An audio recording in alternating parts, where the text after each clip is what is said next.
उनकी बातों को गंभीरता से लेने की ज़रूरत नहीं है, क्योंकि हमारे दल में भी रहे हैं। नीतीश जी ने भी मुख्यमंत्री बनाया है, राजद में भी रहे हैं, वो जनता दल में भी रहे हैं, राजद में भी रहे हैं। ऐसे लोगों को तो हम लोग सम्मान ही कर सकते हैं। इनकी बातों को दूध भात समझते हैं। लगातार जीतनराम मांझी जी, सुमन जी दिल्ली में मिल रहे हैं भाजपा से, महागठबंधन में रहने के बाद भी। तो बात तो आईने की तरह साफ हो गई, पानी की तरह एकदम बिल्कुल, कि बीए पास करेगा वही मुख्यमंत्री बनेगा, एमए पास करेगा, बीए पास कर गए कहने का ज्ञान ही नहीं है। लेकिन मंदिर में जाने के बाद जब मंदिर धो दिए गए, मुख्यमंत्री रहते हुए उन शक्तियों के साथ अगर हाथ बटाने के लिए गए थे, ये फैसला आपका होगा, इतिहास इसको देखेगा।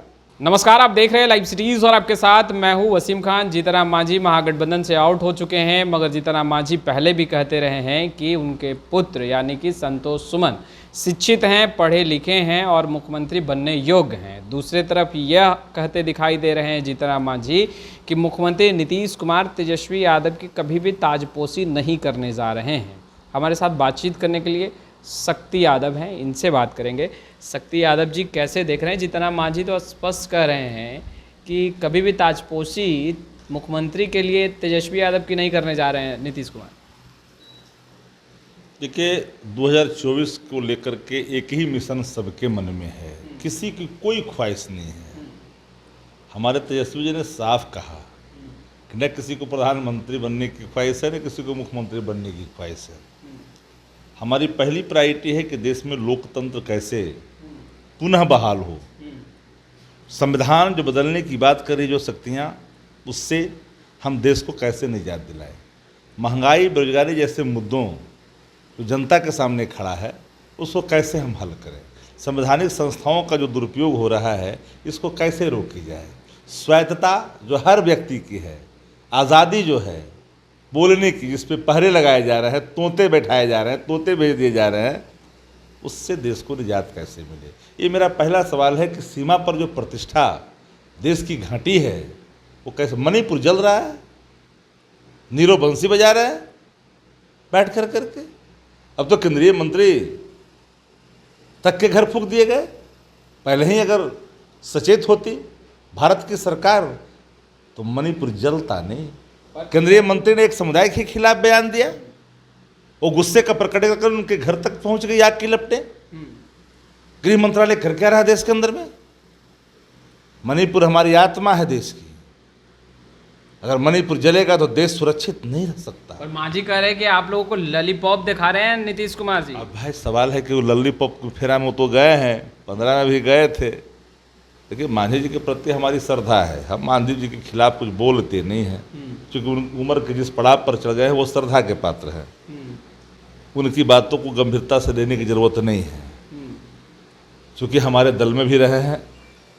नीतीश जी ने भी मुख्यमंत्री बनाया है, राजद में भी रहे हैं, वो जनता दल में भी रहे हैं, राजद में भी रहे हैं।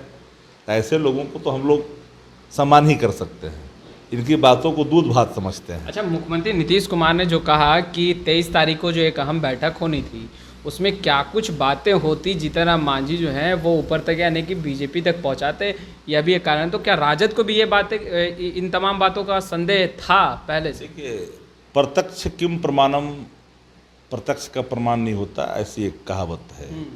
लगातार जीतनराम मांझी जी, सुमन जी दिल्ली में मिल रहे हैं भाजपा से, महागठबंधन में रहने के बाद भी। तो बात तो आईने की तरह साफ हो गई, पानी की तरह एकदम बिल्कुल, बताने की जरूरत तो नहीं है। वो तो कह रहे हैं क्षेत्र के विकास के लिए, और विकास के मुद्दे पर अगर बातचीत हो तो उसमें क्या कौन सा विकास।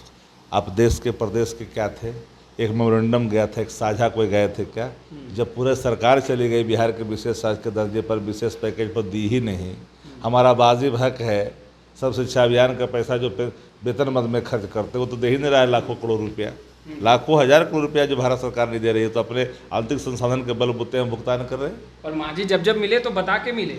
मांझी जी ने कभी बताकर नहीं मिला। मांझी जी तो जाते हैं, मिलते हैं, क्या क्या बोल के आते हैं, क्या क्या कह के जाते हैं, क्या क्या ज्ञान देते हैं, वो अलग विषय है। मांझी जी के प्रति हमारी एक अपनी सहानुभूति है, एक श्रद्धा है, इसीलिए कि वो जिस उम्र के पड़ाव पर है वो क्या निर्णय लेंगे, चूँकि अब वो निर्णय उनके बस में नहीं रह गया, इसलिए उनके ऊपर बहुत बात हम लोग नहीं बोलते हैं। मांझी जी कह रहे हैं कि उनके पुत्र शिक्षित हैं, पढ़े लिखे हैं, मुख्यमंत्री बनने की क्षमता उनके पुत्र में भी है।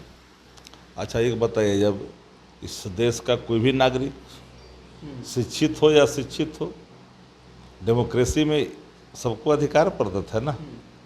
नहीं, शिक्षा की जो बात कर रहे हैं, कहीं क्या लग लिखा रहा है हुआ- तेजस्वी यादव कहीं पर लिखा- दूर से निशाना कहीं लिखा हुआ है क्या कि बीए पास करेगा वही मुख्यमंत्री बनेगा, एमए पास करेगा, बीए पास कर गए का कहने का ज्ञान ही नहीं है, 5 लाइन अंग्रेजी बोल नहीं सकते, अब बड़े शिक्षित हो गए। जरा बताने की जरूरत तो नहीं है, शब्द बोल रहे तो हिंदी का शुद्ध उच्चारण नहीं हो रहा है, बड़ा ज्ञानी बन गए लोग। सर्टिफिकेट अगर ज्ञान का प्रतीक होता तो जाने कहाँ कहाँ से लोग सर्टिफिकेट ला करके रख संतोष देते। सुमन को हिंदी और इंग्लिश का भी पूर्ण ज्ञान नहीं है। हमने ये किसी के बारे में तो कहा नहीं, हम तो ऐसे ही कहा सर्टिफिकेट लेके घूम रहे हो, शब्द के उच्चारण में हिंदी में 17 गलतियां साफ। संतोष सुमन जी की दिखती हिंदी है। कैसी लगती है आपको? हम बहुत गंभीरता से देखा नहीं कभी है, हम गंभीरता से गंभीर समझे ही नहीं। नहीं, हमने कभी गंभीरता से शब्दों को देखा नहीं है, इसलिए किसी के बारे में नाहक प्रतिक्रिया नहीं की जानी चाहिए। मगर सत्ता में थे तो गंभीरता से तो उनकी बातों को आप लोग लेते थे ना। हमने आज तक वही कहा जो कल कह रहे थे कि जीतनराम मांझी जी मुख्यमंत्री बने थे तो नीतीश कुमार जी का फैसला था, महागठबंधन में छोड़ कर करके जब एनडीए में गए तो उनका फैसला था। मांझी जी कह रहे वो मजबूरी थी, फैसला नहीं मजबूरी थी। लालू जी के पास वो आए, आदरणीय लालू जी ने बेटे को उनको एमएलसी बनाया, वो उनका फैसला था। इस सबको छोड़ करके फिर एनडीए में चले गए, वो उनका फैसला था। फिर ही महागठबंधन के पार्ट बन करके मंत्री बने, उन्हीं का फैसला था। लेकिन मंदिर में जाने के बाद जब मंदिर धो दिए गए, मुख्यमंत्री रहते हुए उन शक्तियों के साथ अगर हाथ बटाने के लिए गए थे, ये फैसला आपका होगा। इतिहास इसको देखेगा कि मुख्यमंत्री रहते हुए आपने मंदिर में प्रवेश किया था, लोगों ने मंदिर धो दिया था और उसी शक्तियों के साथ हाथ मिला रहे हैं, ये फैसला आपका होगा। इस फैसले को लोग देखेगा। तो आपने सुना, शक्ति सिंह यादव को स्पष्ट रूप से कहते नजर आ रहे हैं कि हिंदी और इंग्लिश शब्द जिनका सही नहीं हो वो कैसे सीएम बन सकता है। खैर, इस वीडियो में इतना ही। आपका बहुत बहुत शुक्रिया।